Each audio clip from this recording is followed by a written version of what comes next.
Hello, my most amazing artists. Today we are going to be creating a school-wide collaborative. That means that everybody in the school is going to be doing this drawing.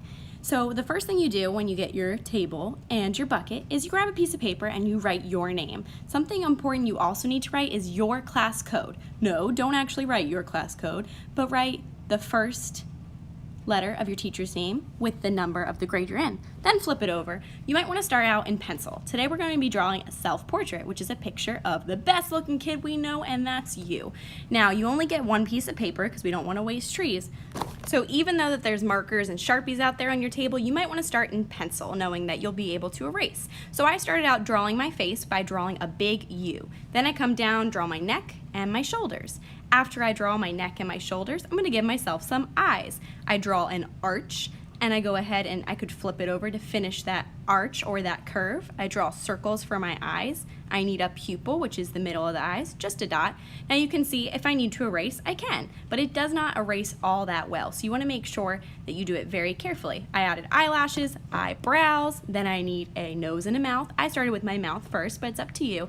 Show yourself how you are today. If you're really happy and that's how you want the whole school to see you, because remember, these will be on display all together in a mural. You need some ears, you need some hair, and then you need to make sure that you do something in your background after you do all of those things.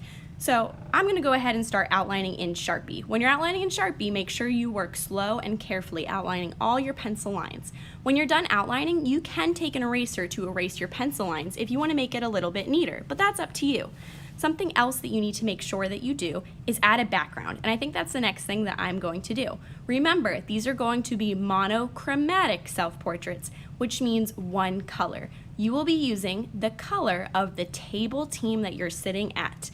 This will be your table team that you sit at next week too, unless we need to make any changes. So make sure that you only use that color. So I'm sitting at the purple team today, so I'm going to use the purple materials to color in my monochromatic, one color, self-portrait.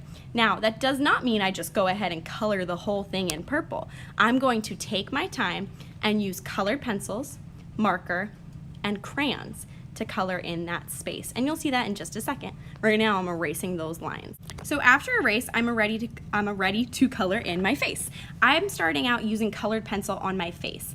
The reason is markers are going to be way too dark, so I recommend either using crayon or colored pencil on your face. Now, how light you press with that colored pencil or crayon will depend if you get a dark color or a light color. So you probably want your skin to be in the middle. I didn't press too hard, and that made it go a lot faster too.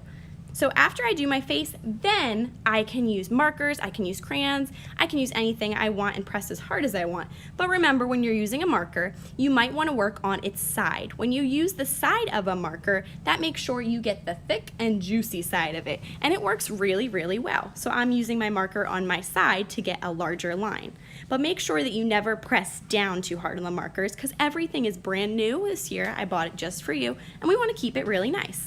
So I'm going to go ahead and work on mine so I can let you work on yours. All right, artists, have fun creating your monochromatic self-portraits today.